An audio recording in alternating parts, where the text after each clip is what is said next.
Microchip implants, good or bad? This is Mark and Pete Live. Welcome along. I'm Pete the clergyman. With me is Mark the businessman. What are we to make of this, Mark? Microchip implants. I don't Yes, know. Clergyman Pete, I Mm. wonder whether you wish to have technology implanted into What do you your think? body. But this is something very specific because there have been experimentations that have been developed where microchip implants can allow you to pay with your hand. Yes, indeed. Patrick Pullman causes a stir whenever he pays for something in a shop or a restaurant. This is a man who is a 37-year-old who needs to use a bank card and typically has decided to go away from the traditional plastic card because he's now got an implant in his hand. Well, I wonder whether this is something that we all want to see. Is this now a trend that we're seeing? And not just, of course, with this technology experiment. Maybe it's something that probably needs a little bit more cash injection.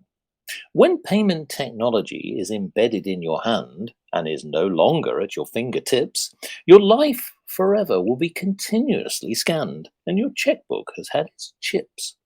Yes, the traditional method of paying for things could be gone.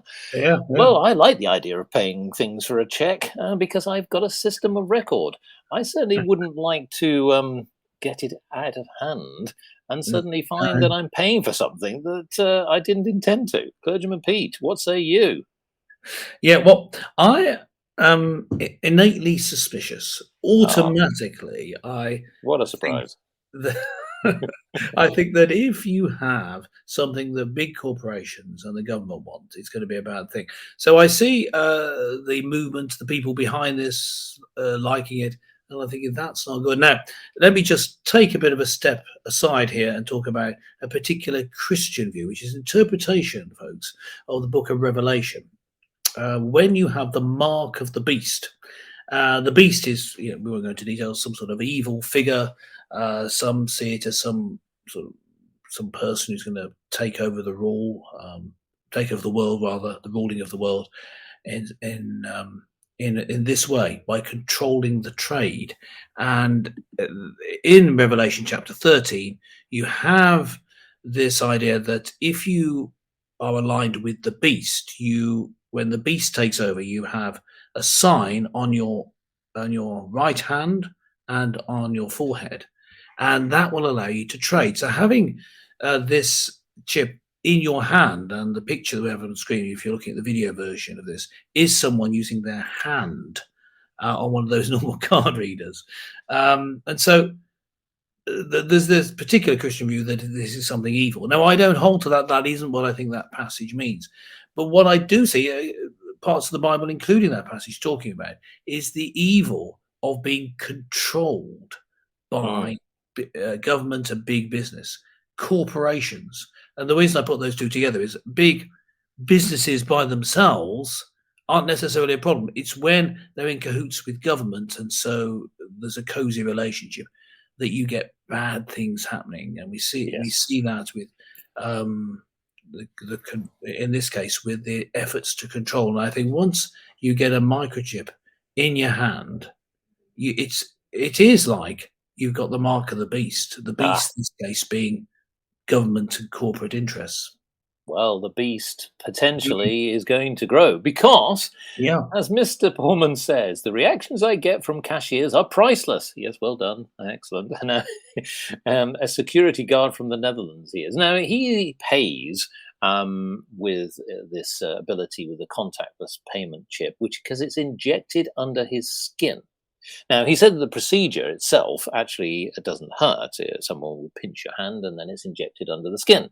But the key here is that whilst this technology actually, ironically, is not completely new, it has been a piece of technology going back to the 1990s, very late 90s. But he's sort of developed it. But here's the thing.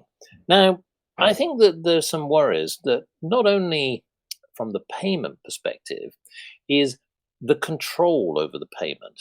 What Mhm. levels of payment could you have?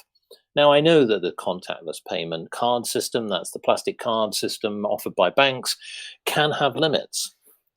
Others will certainly give you an unlimited amount. But the thing here is that if you are chipped, there is another concern that I have, and your identity is the thing which I think I'm concerned about. Because let's be honest, if you are putting your hand, your body in this case, into a system, systems can be hacked.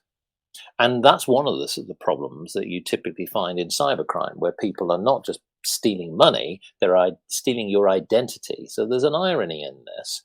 So the security mechanisms, to me, are one of the biggest concerns. The other concerns, and I do want to come back to the point here, is that we still like, Mark and Pete, the physical world. We've talked about hard cash where I think that small businesses still need to trade.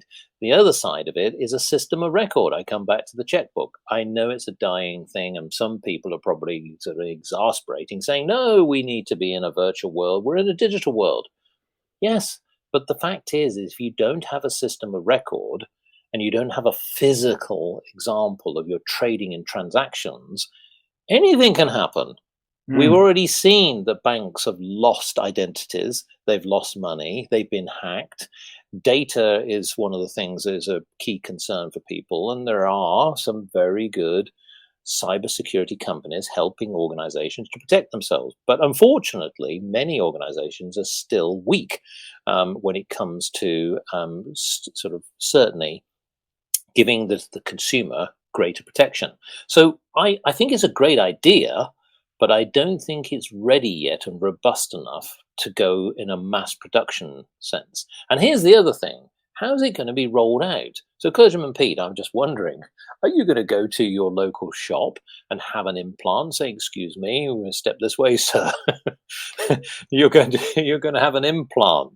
Who knows whether you're going to get the right implant? What happens if, say, for example, there's something, should we say, untoward with with the chip on you?